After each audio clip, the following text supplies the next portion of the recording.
A humanidade está acostumada a conquistar, aliás, atualmente nosso objetivo é conquistar outros planetas.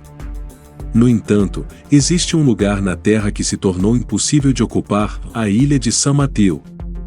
O arquipélago foi oficialmente declarado deserto desde 1870, pelos Estados Unidos. Parte de sua hostilidade reside em sua localização. Para chegar lá é preciso atravessar o Mar de Bering, em direção à Sibéria. Uma viagem que leva 24 horas de barco. Isso o tornou considerado o lugar mais remoto da nação norte-americana. Um espaço montanhoso, sem árvores e grandes falésias.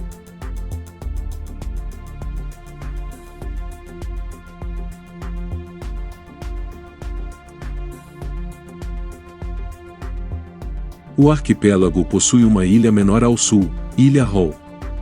Existe o único vestígio de toda a área ter sido habitada em algum momento, um castelo. A construção tem 400 anos e foi erguida em uma grande escavação.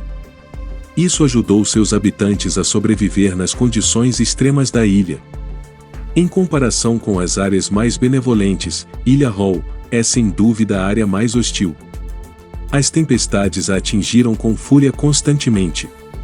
O arqueólogo Dennis Griffin disse à Akai Magazine que as escavações sugerem que o povo Thule, os ancestrais dos povos Inuit e Yupik, que habitam o noroeste do Alasca, reconstruíram o castelo. Mesmo assim, não há evidências de que já tenha sido o lar de alguém. Na verdade, quase nenhum artefato rudimentar foi encontrado. Acreditam que os Yupik, da ilha de São Lourenço, ao norte, contam a lenda de caçadores que descobriram uma ilha misteriosa onde se estabeleceram, esperando a oportunidade de caminhar sobre o gelo do mar para retornar. Griffin acredita que algo assim deve ter acontecido com as pessoas que construíram o castelo de San Mateo, eles o usaram para esperar o momento de escapar ou morrer tentando. O arquipélago foi incluído em 1870 dentro da superfície do Refúgio Marítimo Nacional de Vida Selvagem do Alasca, e embora seja verdade que possui grandes recursos naturais, o afastamento e o caminho sangrento para acessá-lo o tornam uma área inacessível para o homem. A hipótese científica sustenta que a área nunca foi habitada permanentemente e que os povos indígenas, experientes marinheiros do Alasca, a visitaram apenas acidentalmente. Os que chegaram décadas depois o fizeram graças à ajuda de importantes organizações de pesquisa e infraestrutura. O clima do arquipélago é muito complicado para a vida humana. O nevoeiro sem fim, o frio e o isolamento tornam isso impossível. A cronista Sarah Gilman, que pôde viajar para a ilha em 2019 graças à ajuda da Akai Magazine, concluiu que, como resultado disso, o navio ártico Grande Urso colidiu com uma parede de neblina e naufragou na área. A tripulação usou baleeiras para transportar cerca de 20 toneladas de suprimentos para San Mateo para montar acampamento e esperar por ajuda. Um homem chamado NH Bokun conseguiu construir uma espécie de transmissor e todas as noites subia um penhasco para fazer chamadas de emergência. Mas desistiu após concluir que o ar estava interferindo em seu funcionamento. Os escritos deixados pelo dono do Urso Maior, Don Border, mencionam que, se não tivessem sido resgatados após 18 dias, teriam morrido. Segundo o cronista, há outras histórias que mostram como é impossível a ilha ser habitada por muito tempo. Na verdade, as tentativas mais recentes de conquistar a vida foram durante a Segunda Guerra Mundial, quando os militares dos Estados Unidos tentaram estabelecer uma base e usá-la como ponto estratégico. Mas as paredes de mais de 8 metros de neve surpreendiam os soldados todas as manhãs. As tempestades, eles contaram, incluíam nevascas com velocidade de furacão que duravam até 10 dias. As outras expedições tiveram destino semelhante, pessoas que vieram tentando usar seus recursos naturais, mas foram forçadas a sair para sobreviver. Por esses motivos, San Mateo é considerado um dos poucos lugares da Terra que a humanidade não conseguiu conquistar. Além de ser um dos lugares mais inóspitos do mundo. A natureza soube proteger este lugar, cruel mas maravilhoso.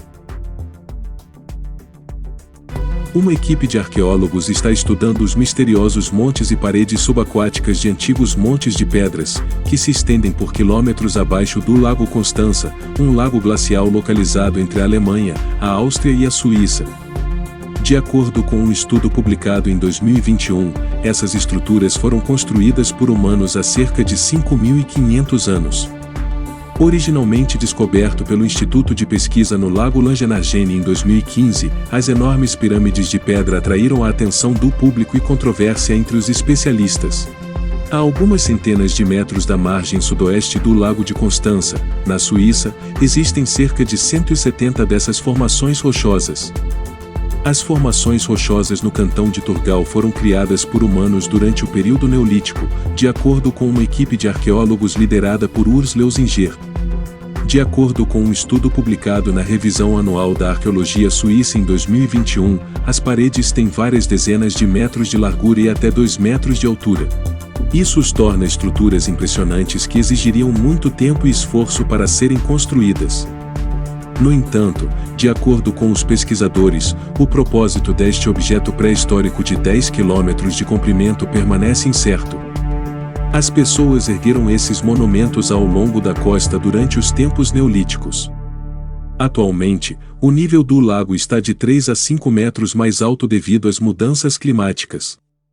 À medida que a exploração das estruturas submersas continua, um estudo de 2021 fornece amostras de sedimentos e outras evidências sugerindo que elas têm 5.500 anos. Milhares de anos atrás, os povos neolíticos construíram assentamentos de palafitas ao redor deste lago. Como essa estrutura megalítica é muito grande para os habitantes de um único assentamento construírem sozinhos, os cientistas acreditam que pessoas de outros assentamentos participaram de sua construção, reunindo-se para construir essas estruturas. Poderia ser uma civilização antiga? Uma grande civilização desconhecida? Os arqueólogos dizem que ainda não têm evidências suficientes para confirmar. A aérea na Jordânia mapeou uma misteriosa muralha antiga na Jordânia que se estende por cerca de 150 quilômetros, deixando os arqueólogos perplexos sobre como foi construída e por quê. A Live Science relata que a existência do muro foi relatada pela primeira vez em 1948 por Alec Kirkbride, um diplomata britânico na Jordânia, que viu a estrutura enquanto estava em um avião. No entanto, só agora o muro foi mapeado em detalhes com fotografias aéreas, um projeto de pesquisa de longo prazo projetado para iluminar a história dos assentamentos no Oriente Próximo. Embora os moradores saibam há muito tempo sobre a existência da parede, nenhuma grande tentativa foi feita para investigar e mapear os detalhes da estrutura antiga. Os arqueólogos do projeto Arqueologia Aérea na Jordânia, portanto, decidiram fotografar e criar um mapa detalhado da parede. O comprimento total da parede pode ser de cerca de 150 quilômetros, escreveram David Kennedy, professor da Universidade da Austrália Ocidental, e Rebecca Banks, assistente de pesquisa da Universidade de Oxford, em um artigo publicado recentemente na revista Jornal de Arqueologia Oriental. A observação de Alec Kirkbride da antiga muralha foi registrada na época na revista Antiquity. Viajando de avião sobre o distrito de Ma'an, notei um muro de pedra que atravessava o campo, sem nenhum propósito óbvio, de um ponto a cerca de 12 quilômetros a oeste da cidade de Ma'an e terminando perto da borda da escarpa. Kirkbride relatou que os habitantes locais se referem ao muro como Okat Shebib ou Muro de Shebib, que afirmam que o muro foi construído por um príncipe da dinastia imiarita chamado Amir Shebib el-Tubba'i el-Imiari, que governou a Transjordânia antes do advento do Islã. No entanto, outros argumentam que o muro não foi construído por Shebib, mas simplesmente usado por ele no século X d.C. como um marcador de fronteira para separar a terra arável com água a oeste das colinas estéreis e desertos dos nômades a leste. Acredita-se que a parede tenha originalmente 1 metro ou 1,5 metros de altura. No entanto, o tamanho da parede sugere que sua construção não foi tarefa fácil. Como foi construído com pedras soltas, não há como dizer exatamente quem construiu o muro primeiro, relata na Bataia.net. No entanto, até hoje, este muro é prova da engenhosidade do povo daquela região e como uma das estruturas menos conhecidas, mais surpreendentes, do Oriente Médio. Ao longo da parede de Kat Shebib, os arqueólogos também identificaram mais de 100 torres medindo 2 a 4 metros de diâmetro. Acredita-se que tenham sido lugares de refúgio ou pequenos postos de vigia que poderiam ter 1 ou 2 homens lá para vigiar invasores. No entanto, a parede e as torres ficam em uma paisagem mais ampla de estruturas antigas que intrigam os arqueólogos há décadas. Os arqueólogos ainda não têm certeza sobre quem construiu as gigantescas obras de terraplenagem e estruturas na paisagem da Jordânia e qual era seu propósito original. Espera-se que novas investigações possam ajudar a desvendar parte do mistério.